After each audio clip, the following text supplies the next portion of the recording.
So, a little bit of news on the politics front. AOC and Matt Gaetz, an unlikely and unholy alliance, are teaming together to put forward a bill that will prevent Congress from trading any sort of stocks and also prevent their spouses or any dependents from trading their stocks. I wasn't able to find the full text of the bill itself, but this is just something to keep in mind. This is what the bill does, according to multiple reports that I've consulted. And so, jumping into it, there's a ton of articles on this out right now. We're just going to kind of skim a little bit through some of them. First of all, the whole not corrupt bit from Matt Gaetz defending AOC a little bit. Before we get into it, Gaetz told Waters on Tuesday that Congress should disallow congressional stock trading for the same reason we don't allow the referee to bet on the game. Fundamentally speaking, this should not be allowed, that they can trade stocks with information that other people would not have. It's bad for the American people. It's bad for all the stock owners, because if they have a comparative edge with the extra information, there's obviously a conflict of interest, not only in the fact that they will withhold information from the American people longer so that they can make their stock trades, but also there's a conflict of interest in that, I think somewhere in this article they mention it, congressmen congressmen and women who are on panels or whatever they're called for stuff like the environment own energy stocks, in the fossil fuel industry, and there's an obvious conflict of interest here. I think a book that I consult a lot when it comes to corruption is, or what corruption, what everyone needs to know, which is by the Oxford University Press, and it kind of just gives a very basic overview. I'm not an expert on corruption, but one of the things that it emphasizes is the definition the book contains for corruption is that it's necessarily illegal. And otherwise, it's not considered corruption. And what we have in the case of the United States is our corruption is legal, or our conflicts of interests are legal. And so this is the problem with allowing politicians to trade, because they have conflicts of interest of various kinds, and they also gain an advantage over other people trading stock that they ought not to have, and in many cases these are American owners of the securities. And so here we go, just kind of scrolling through a little bit. U.S. lawmakers here, I think this is the big chunk I wanted to focus on. U.S. lawmakers are allowed to trade stock even in major corporations that they have the power to regulate, but are required to quickly and publicly disclose their transactions under the 2012 Stop Trading on Congressional Knowledge Act, or STOCK Act, which aims to prevent insider trading and provide transparency. Okay. At least 78 members of Congress have failed to properly report their trades from the end of 2021 to January 2023, Insider found. We're not going to jump down this rabbit hole, but we'll continue on. Insiders Conflicted Congress Project, which investigates the depths of the conflicts of interest and self-dealing in Capitol Hill, also found that 182 top Congress staffers violated the Stock Act.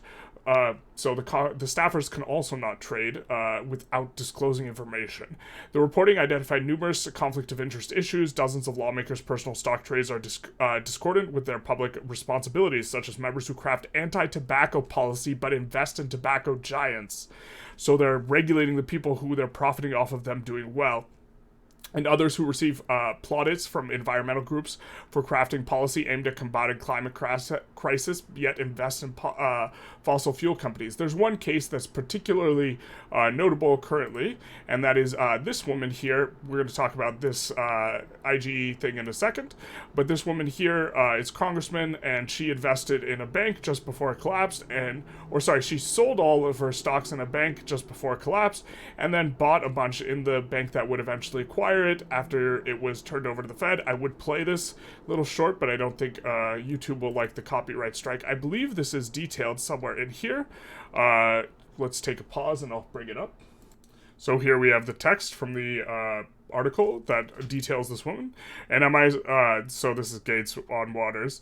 And am I supposed to believe that all of a sudden she's making money moves, like she's Warren Buffett? Gaetz told Waters. Frankel was first elected to Congress in November of 1986 and now represents the state's 22nd district that includes Palm Beach. The woman's April 28th financial disclosure report showed that she sold her shares in First Republic Bank just before it collapsed and bought JP Morgan shares just before they bought First Republic. Obviously, she has information that is, allowing her to make this sort of trade. Very, very savvy, I suppose. But the problem is that, this is insider trading, or this would not be possible unless she had her position, and it's giving her, she is beating people who own First Republic and people who own JP Morgan out of their value by her insider trading, and this is not part of her, this is not within the purview of her acting as a public servant. And so this article overall doesn't really talk too much about a ton of stuff in any sort of depth, but I think it's worth mentioning that this is an issue, that Congress can trade stocks. They shouldn't be allowed to. Now, 3 months ago, I made another video that's somewhat similar to this one, talking about a new legislation to overturn Citizens United. This was 3 months ago, and so far I haven't heard any sort of update on this, although I am not abundantly familiar with, the methods through which Congress passes bills, and so this isn't necessarily a fault or like a complaint or anything like this. This was by Adam Shiff. Notably, Adam Shiff, when he introduced this bill, he put it on a press release on his website. Neither AOC nor Matt Gaetz have put a press release relating to this new bill to ban all stock trading, but okay, fair enough. And I just wanted to reiterate that this is, I think, an important issue or an issue worth paying attention to, because what we have in the United States is a case of corporatism, and it is such that, we have a case of the fox guarding the hen house, and we have a case of corruption, and, lobbyists are allowed to give campaign contributions. There's a 90% correlation in the instance that the study looked at, for U.S. House of Representatives elections, there's 90% correlation between who has the most money and who wins the election. We allow campaign contributions made by companies. This is a Citizens United complaint, but tangentially, the money in politics is also from Congress being able to trade stocks. It's not just limited to this, but fundamentally the money needs to come out of politics in order for any other sort of issue to sort of happen. So, and I mean this kind of coming from all ends, even if whether you're a liberal or you're a conservative, as you can notice very clearly, Matt Gaetz and AOC are both into this one. Whether you're a liberal or a conservative, the issues you care most about are very often impeded, from their ability to make progress by political interests, which is why there are some issues where there's 80% agreement on the American people and stuff still can't get passed. It's the wildest thing, and it's just because of the money, and the money is so fundamentally important. Okay. I just wanted to point out this Instagram page, Politician Trade Tracker, which I recently started following. I don't have an opinion. The guy tries to push his app. I don't have an opinion on the app. I haven't seen the app. I'm not endorsing the app. But I do think that this guy is putting out notable stuff that is interesting and at least perhaps thought-worthy if this is a sort of issue, the insider trading, that you wanted to follow a little bit more closely. This might be something for you to kind of pick up if you're on Instagram. He broke this news, or this is how I found about the AOC Matt Gaetz thing, but he also talks about, when there's a huge trade by a congressperson who has inside information. Crenshaw's in a lot of his things. Here we see Dan Crenshaw.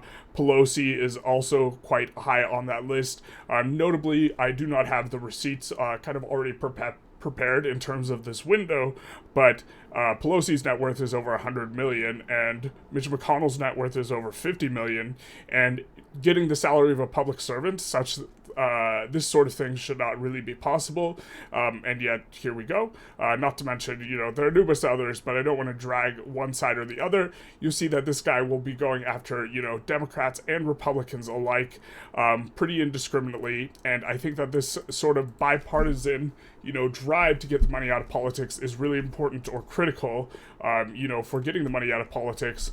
And I think that this is a great thing, and I just wanted to kind of do a little bit of a short video detailing it, talking about it, this sort of thing. Anyways, if you enjoyed the video, feel free to like, comment, subscribe, or hit the bell button, and have a good day.